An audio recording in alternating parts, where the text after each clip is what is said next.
চোখের জলে আমরা কবরকে ভিজিয়ে রাখবো। কবর শুকোবে সেই দিন যেদিন এ রাজ্য থেকে ওই খুনি তৃণমূল উৎখাত হবে। সে লড়াই তামান্নার কবর ছুঁয়েই মোলান্দির গ্রাম থেকেই কালীগঞ্জের বামপন্থীরা তারা শুরু করলো। আমাদের শোক আছে, কিন্তু শোককে আমরা এই সময় শপথে পরিণত করছি। ওর কবরের মাটি ছুঁয়ে আমরা শপথ নেব, তামান্নার খুনি ওই মায়ের অভিযোগের 24 জন শুধু নয়, তাদের মদতদাতারা কেউ এমএলএ, কেউ এমপি, আর কেউ মুখ্যমন্ত্রী সেজে ওই বড় বড় এসি ঘরে বসে থাকবে আর তামান্নার মায়ের কোল খালি হবে। এই রাজ্য আমরা চাইছি না।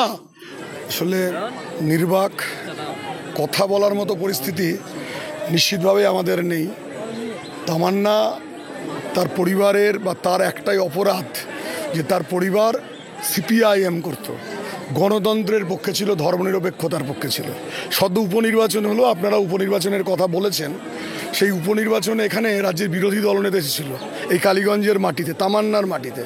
সেখানে এসে বক্তৃতা করে বলেছিল যে এই কালীগঞ্জ ব্লকে এত পার্সেন্ট হিন্দু আর এত পার্সেন্ট মুসলমান, হিন্দুরা দাও বিজেপিতে ভোট, মুসলমানরা দাও তৃণমূলে ভোট। ফিরহাদ হাকিম এখানে এসে ঠিক একই কথার পুনরাবৃত্তি করেছিল। আমি তাদের দুজনের কাছে জবাব চাইব, তামান্না কি জাত, তামান্নার ধর্মের নাম কি? তামান্না কিন্তু শুভেন্দু অধিকারী বা ফিরহাদ হাকিমের কথা তামান্নার পরিবার শোনেনি। তারা হিন্দু মুসলমান সেটা তাদের ব্যক্তিগত ধর্মের ব্যাপার, আচার আচরণের ব্যাপার। মসজিদে আজান হবে, মোলান্দিতে আজান হয় একদিকে, অন্যদিকে মোলান্দির হিন্দু পাড়াতে কীর্তন হয়, কোনোদিন কোনো সমস্যা ছিল না। এই তৃণমূল আর বিজেপি আসার পর থেকেই তারা ধর্মের বিভাজনের রাজনীতি করছে। আর তামান্নার বাবা হুসেন আলী শেখ, এই এলাকার কমরেডরা, তারা ধর্মনিরপেক্ষ শক্তি, সিপিআইএম সমর্থন করেছে কংগ্রেসকে, তারাও কংগ্রেসের হয়ে ভোটে কাজ করেছে।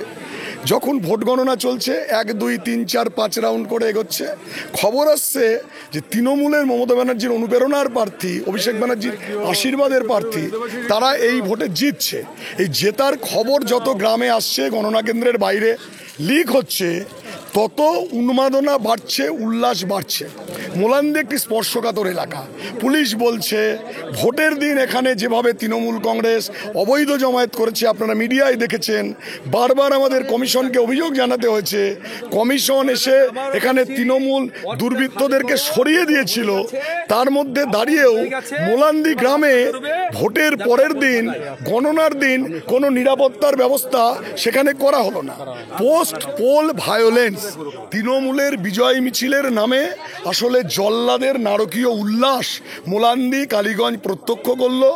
ওদের ছড়া সকেটের আঘাতে, আগে ছোটবেলায় দেখতাম তৃণমূল তাদের বিজয় মিছিলে একটু পটকা ফাটাতো, এখন তো সকেট ফাটাচ্ছে।